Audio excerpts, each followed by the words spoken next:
There is a trade happening in backyards all over the country that almost nobody notices, almost nobody talks about, and almost nobody takes seriously until they see the numbers. From the street, it looks like nothing. A side gate, a few nursery pots, a hose coiled near the fence, maybe a cheap shadecloth frame, maybe a stack of trays leaning against the shed. If your neighbor glanced over for 3 seconds, they would assume you were just another person trying to keep a garden alive through the season. What they would not see is inventory. What they would not see is margin. And what they definitely would not see is a quiet little trade that can pull in $3,700 a month from a suburban backyard without looking like a business at all.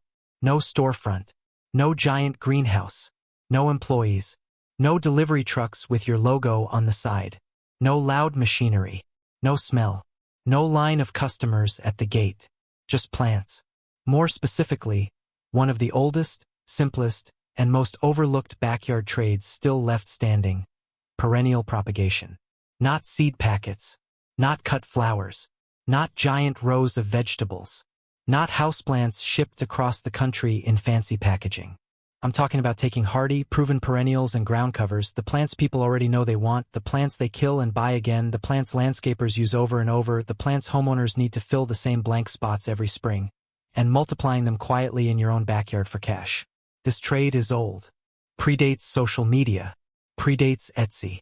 It predates online gurus telling you that you need a personal brand, a funnel, an email sequence, and a course before you can sell anything.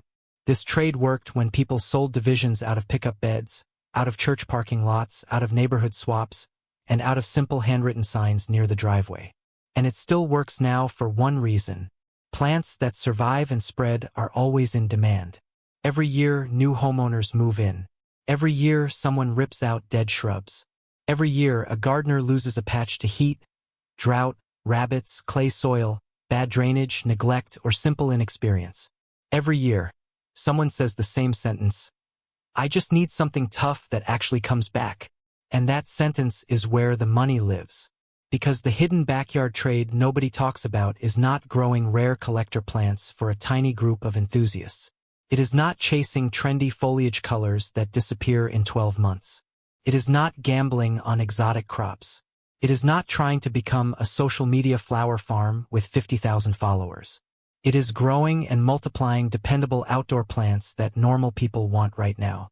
Coneflowers, salvias, catmint, black-eyed Susans, daylilies, creeping phlox, coreopsis, yarrow, sedum, veronica, lamb's ear, ajiga, creeping jenny, euchera, bee balm, Shasta daisy, ornamental grasses, tough ground covers, pollinator favorites, shade fillers, border builders, plants with simple names, simple care, and simple sales language.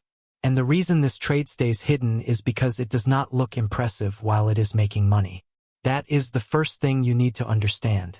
A person selling rare tropicals online wants to look impressive.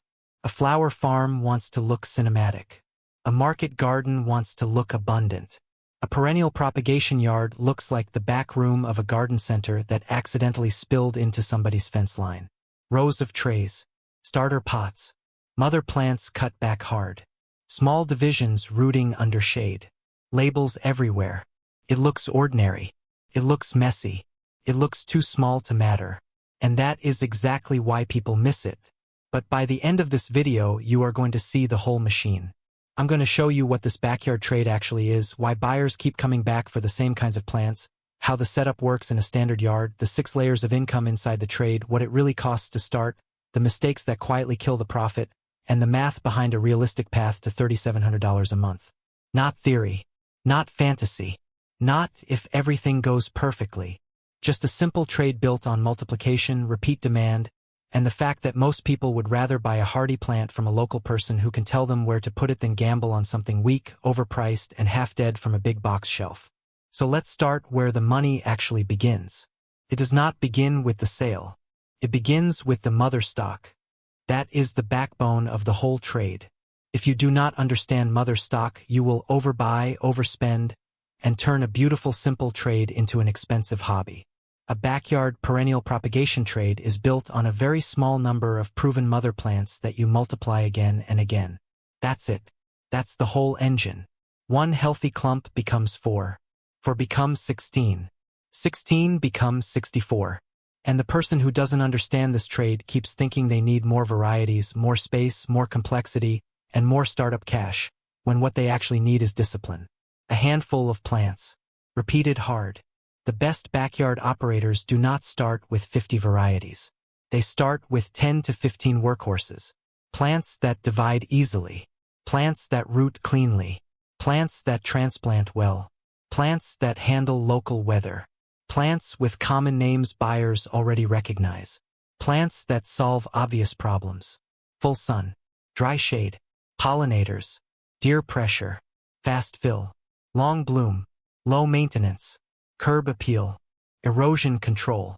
A smart operator looks at a plant and asks only a few questions. Can I split this hard and recover it fast?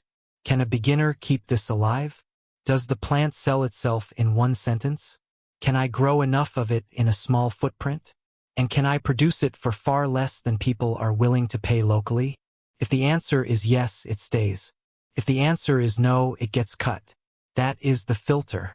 Because this trade rewards repeatability, not novelty. Take catmint.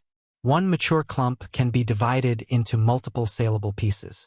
It is drought-tolerant once established, loved by pollinators, forgiving in bad soil, and it looks like something when it is in bloom. To a gardener, that is value. To a backyard propagator, that is inventory that regenerates. Take yarrow. Same story. Take sedum. Same story. Take daylilies. Almost unfair. Take ajiga, creeping phlox, creeping jenny, or other spreading ground covers, and now you are no longer only selling plants. You are selling speed. You are selling coverage. You are selling the promise that a bare, ugly patch of yard will not stay bare for long. That is a very sellable promise. The second thing you need to understand is that buyers in this trade are not all the same. And this is where most people leave money on the table because they imagine only one customer. They think the customer is someone who likes gardening. Too vague. The real buyers split into predictable groups. The first is the homeowner with empty space. They bought a house. They planted almost nothing. Or they inherited ugly beds. Or they killed whatever was there. They want color, structure, and simple wins. They do not want botanical lectures. They want to hear. This one blooms for a long time, this one handles heat, this one spreads, this one fills shade, this one brings butterflies, this one is hard to kill. That customer buys individual pots, starter bundles, and simple packages.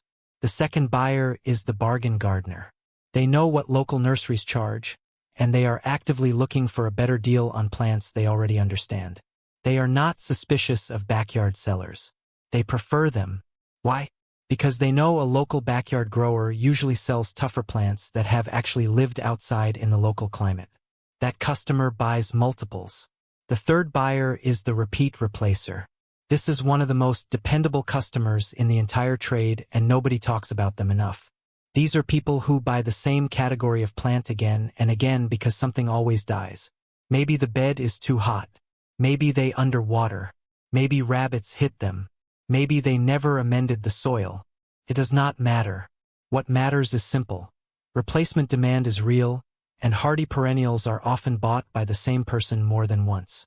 The fourth buyer is the local designer, installer, or small landscaper. Not the giant commercial outfit. The small one. The owner-operator doing modest residential jobs who suddenly needs 30 of something tough and affordable. They do not need a fancy retail experience. They need availability, consistency, and a price that leaves margin for installation. That buyer can turn a backyard side trade into a real monthly business very quickly. The fifth buyer is the beginner gardener who is terrified of failure. This buyer is not really buying a plant. They are buying confidence. They need to hear the sentence, "Put this in 6 hours of sun, water it for the first few weeks, and it will reward you." If you can sell confidence, you can sell a lot of plants. Now notice what all 5 of these buyers have in common. They are not hunting for the rarest thing. They are not demanding prestige. They are demanding outcomes. More bloom, less maintenance, faster fill, better survival, pollinators, shade coverage, simple beauty. That is why this trade keeps paying. Because outcomes always outsell novelty in local plant markets. Now before we get into the income layers, let's talk about why this trade survives in a normal backyard when so many other backyard businesses become obvious, annoying, or impossible to sustain. The first reason is visual stealth. A backyard propagation setup does not scream commerce. It looks like gardening. A few benches, trays, pots, labels, cuttings, and shade cloth can all fit along a fence, near a shed, on the side yard, behind a garage, or in one sunny back corner. It can be ugly to you and still invisible to everybody else because people mentally file plant clutter under yard stuff. That matters. The second reason is sound. There isn't any. No compressors. No saws. No livestock noise. No roaring fans if you keep the setup simple. The whole trade is mostly water, trimming, dividing, potting, and organizing. Quiet work. The third reason is smell. Again, almost none if you handle your soil and compost properly. You are not storing manure piles. You are not running a hot food operation. You are not fermenting anything strange. It smells like potting mix and wet leaves. In other words, a garden. The fourth reason is scalability by density. You would be amazed how much plant inventory fits into a tiny footprint if you stop imagining mature landscape-sized plants and start thinking like a propagator. Trays, plugs, quart pots, 1-gallon pots, healing beds, temporary holding zones. The same 100 square feet can look harmless and still hold serious saleable stock. The fifth reason is seasonality that works in your favor. This sounds backward, but it matters. Buyers expect plants to be seasonal. That means they don't see seasonal movement in and out of a yard as suspicious. They see spring. They see planting season. They see extra pots. That normalcy protects the trade. And the sixth reason is that the work compounds. This is not a trade where every dollar must be recreated from zero each month. Healthy mother stock creates more stock. Mature clumps become divisions. Divisions become saleable plants. Unsold plants are not necessarily dead inventory. Many of them become larger, more valuable, more divisible, or more suitable for bundles. That compounding effect is everything. Because now we can talk about the 6 income layers inside this one hidden backyard trade. And this is where the numbers start to make sense. Income layer number 1 is starter divisions. This is the cleanest entry point in the entire trade and the one almost everyone should begin with. Starter divisions are small but healthy splits of proven perennials sold in small pots, often quart pots or similar starter sizes. They are not huge. They are not nursery-finished showpieces. They are affordable, alive, local, and ready to take off with proper planting. This is where your inventory turns fast. A homeowner sees a big mature 1-gallon pot and asks if they really need to spend that much. Then they see a healthy starter division at half the price or less, and the decision becomes easy, especially if they are filling a whole bed. This is why starter divisions matter so much. They widen the market. You are no longer selling only to the person who wants instant impact. You are also selling to the person who wants 6 plants instead of 2. And that customer often spends more in total. Let's say you produce strong starter divisions of salvia, catmint, yarrow, coreopsis, sedum, and black-eyed Susan. Those are not exotic. That's the point. You pot them cleanly, label them clearly, and harden them outside so they are not soft greenhouse babies. A local buyer sees $6, $7, or $8 starter divisions that are already acclimated to local sun and local weather. Now compare that to what they often see at retail: weak, stretched plants in glossy pots with generic care tags and a price that makes them hesitate. The backyard grower wins because the plant feels tougher and the price feels fairer. This first layer can carry a surprising amount of monthly revenue because it is simple volume. 120 starter divisions at an average of $8 is $960. Not glamorous, but very real. And the best part is that the raw material was already in your yard as mother stock. Now income layer number 2 is premium potted plants. This is where a lot of backyard sellers get lazy because they think bigger pots are only more work. That is true. They are more work. But they are also more money, more visual appeal, and often much easier to sell to impatient homeowners. Starter divisions sell logic. Premium potted plants sell emotion. A gallon pot in full growth tells the buyer exactly what they are getting. Better root mass, more top growth, more immediate effect in the landscape, more confidence, more visible value. This is especially strong with plants that look dramatic when bulked up. Ornamental grasses, bee balm, coneflower, coral bells, larger salvias, daylilies, and certain ground covers spilling nicely over the edge of a pot. A buyer may hesitate over 8 starter plants. But put the same genetics into a fuller, better-shaped, healthy 1-gallon pot at $18 to $20, and suddenly it reads as a finished solution. This is where you make margin from patience. Unsold starters are not always a problem. Sometimes they simply graduate. You shift them up, let them bulk, groom them, and sell them later as premium potted stock. That means the same trade has 2 value levels built in: budget entry and premium immediate impact. This is exactly the kind of layering that makes backyard trades durable. You are not dependent on one price point. If you move 70 premium potted plants in a month at an average price of $18, that is $1,260. Now combine that with the starter divisions and we are already at $2,220. And we still have 4 layers left. Income layer number 3 is ground cover plug trays. This is one of the most overlooked profit layers in the whole trade because people think in single pots instead of area coverage. Homeowners don't always need a show plant. Sometimes they need a patch covered, a slope stabilized, a border softened, a tree ring filled, a dry strip solved. This is where plug trays and small cell ground cover packs quietly print money. Creeping phlox, agiga, creeping jenny, mazes in the right regions, vinca in some markets, certain sedums, sweet woodruff for shade in some climates. The exact list depends on where you live, but the logic stays the same. Fast-spreading plants sold in multiples beat ornamental singles when the buyer's problem is coverage. And here is why this works so well in a backyard operation: propagation density. You can produce a shocking number of small rooted plugs in a very compact space. They do not need display drama. They need healthy roots and clear labels. A tray becomes a product. A flat becomes a product. A 10-pack becomes a product. A starter grid for a slope becomes a product. You stop selling one little plant. You start selling area. That changes the conversation completely. You're no longer explaining why a tiny plant matters. You're saying, this tray will cover about this much over time if you space it here. That is tangible. A tray at $28. A multi-tray bundle at $50. A slope starter package at $85. Suddenly small pieces create meaningful orders because they are tied to a visible outcome.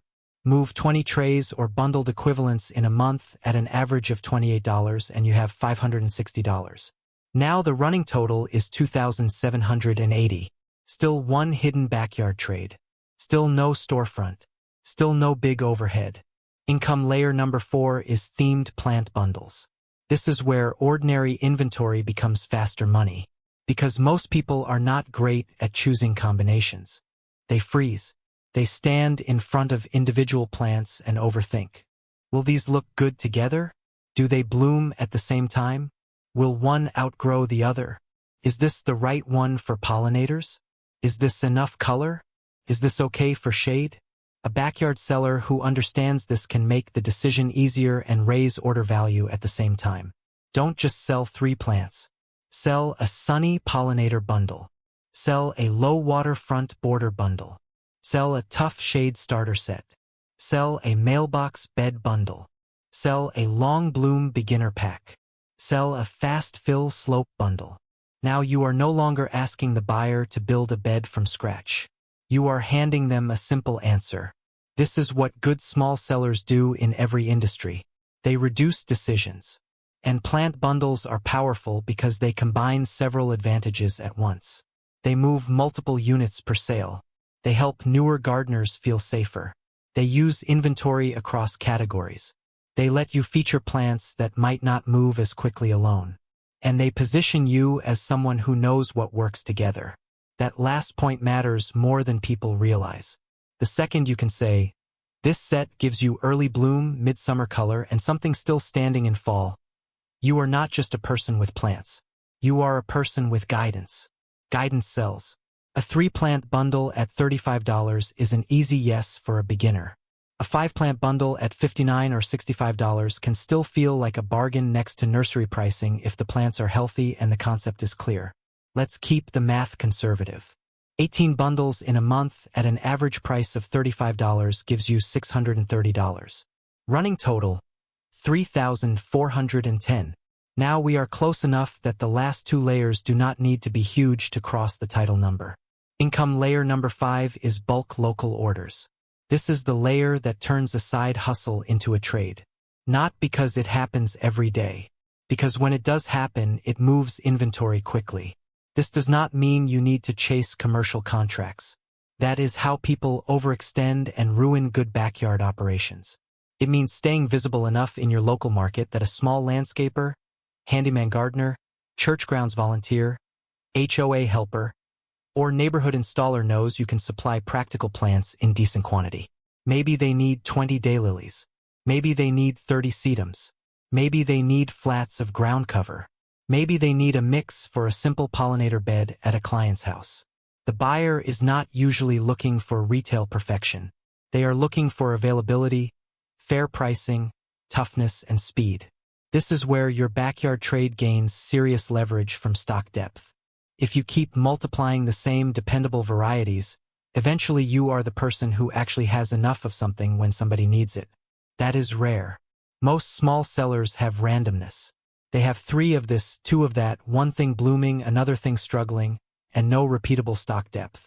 The propagator who thinks in batches has the advantage. Even one modest bulk order averaged into the month can add $200 to $500, sometimes more. Let's keep it conservative and call it $290 in monthly averaged revenue. Now we are at $3,700 exactly. And notice what happened. We did not get there with fantasy pricing. We did not get there with 1 million followers. We did not get there by shipping nationwide. We got there by stacking normal transactions in one ordinary backyard trade. Starter divisions, premium pots, ground cover trays, themed bundles, and modest bulk local orders. That is the math. But there is one more layer that matters even if it doesn't always show up as direct cash. Income layer number 6 is inventory aging upward instead of dying downward. This is not a traditional revenue line on paper, but in a backyard plant trade it matters so much that it might as well be income. Here is what I mean. In many businesses, unsold inventory is a problem that decays. In perennial propagation, unsold inventory often matures. A starter becomes a premium pot. A premium pot becomes a mother plant. A mother plant becomes multiple divisions. A weak-selling variety gets bundled. A late-season leftover becomes next season's early stock. That upward aging is one of the quietest advantages in the trade because it softens mistakes. If you overproduce in one category, all is not necessarily lost. Time can improve the product if the plant is worth growing in the first place. That does not mean every leftover is good. Weak genetics, poor variety choice, or disease stock should be cut. But strong perennials often give you multiple chances to win with the same inventory. That is the sort of compounding people miss when they compare this trade to flipping products or reselling retail goods. You are not buying finished goods and hoping they move. You are managing living stock that can multiply, bulk up, or shift price tier. Now with the money layers clear, we need to talk about the setup because this is where most people imagine something much bigger and more expensive than reality. A backyard perennial propagation trade can begin in a surprisingly small footprint if the layout is intelligent. You need 5 zones. That's it. Zone 1 is the mother stock bed. This can be in-ground, raised, or a mix. The purpose is not beauty. The purpose is production. These are your source plants. They should be healthy, accessible, well-labeled, and grouped by propagation logic. If you are constantly walking across the yard hunting for stock, your labor goes up and your discipline goes down. Zone 2 is the propagation area. This is where divisions, cuttings, and plugs root and recover.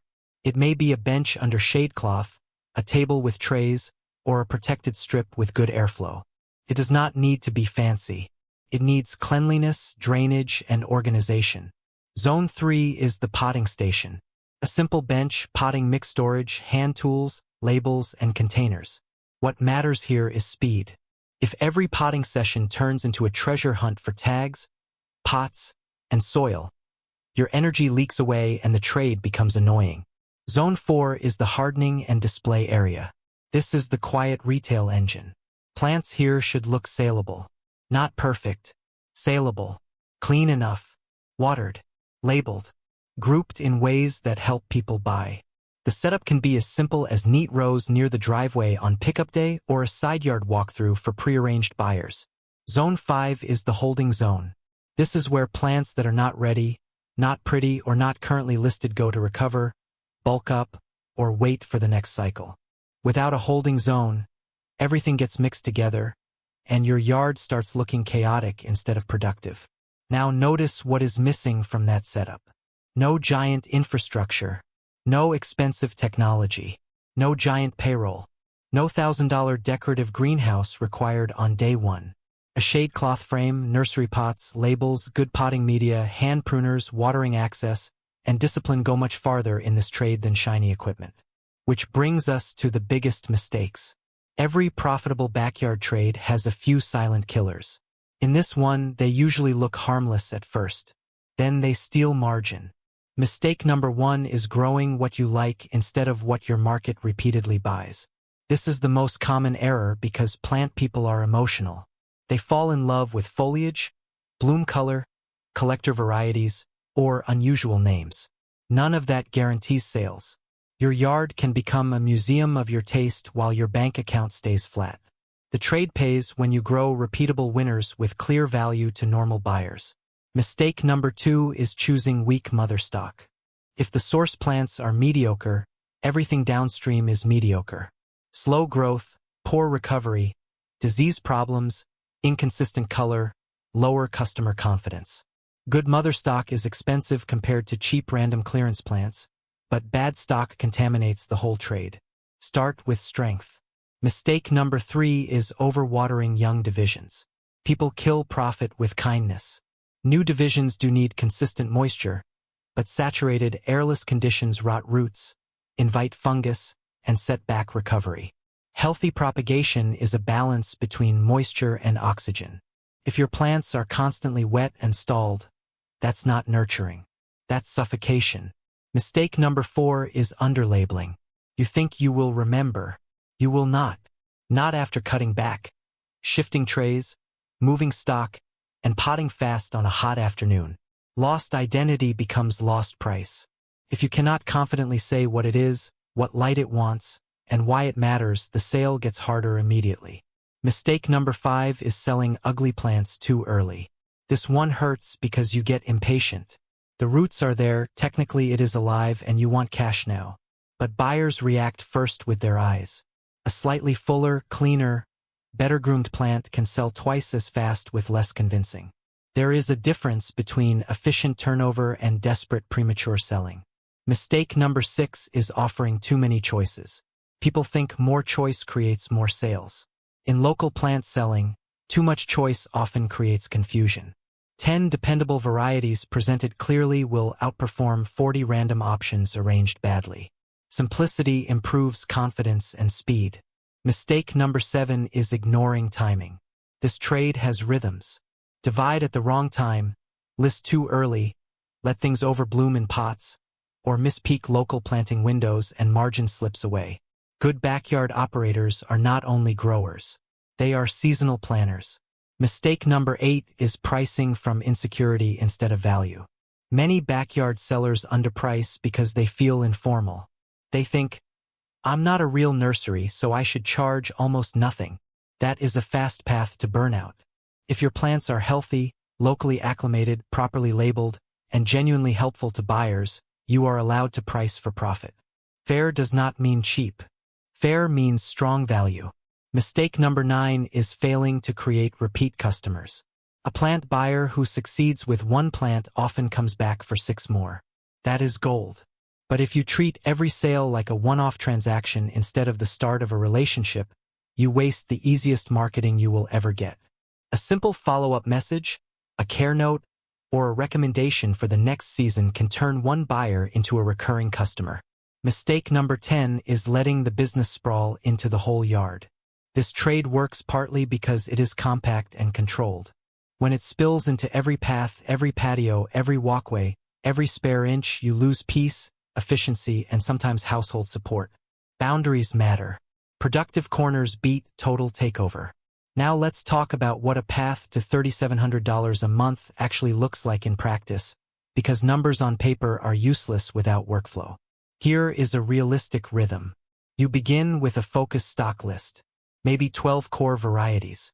You spend the first stretch building mother stock and learning which plants recover fastest in your climate and in your handling style. You divide aggressively but not recklessly. You label everything. You push repeatable winners. You sell starter divisions first because they are the quickest route to movement. As the season develops, some stock graduates into premium potted plants. At the same time, you build trays of fast-moving ground covers. Then you start bundling.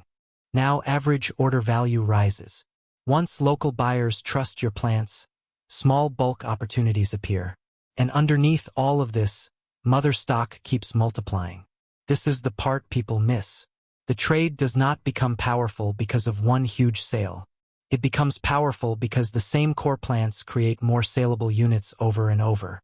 The biology does part of the work. Your job is to guide it, organize it, and put it in front of the right local buyers. That is why the best version of this business feels less like constant hustling and more like running a quiet machine. And because this is a backyard trade, not a giant nursery, the real advantage is not scale for the sake of scale. It is control. You can see the stock. You can test varieties in your own climate. You can stop growing weak sellers. You can hear directly from buyers. You can refine the bundles. You can notice what people ask for every week. And once you know that, you stop guessing. Maybe in your area the winners are sun-loving pollinator plants. Maybe it's deer-resistant border plants. Maybe it's shade perennials for mature neighborhoods with old trees. Maybe it's fast-spreading ground covers for slopes and bare foundations. The money is not in trying to be everything. The money is in becoming the dependable source for a narrow set of problems people will always pay to solve.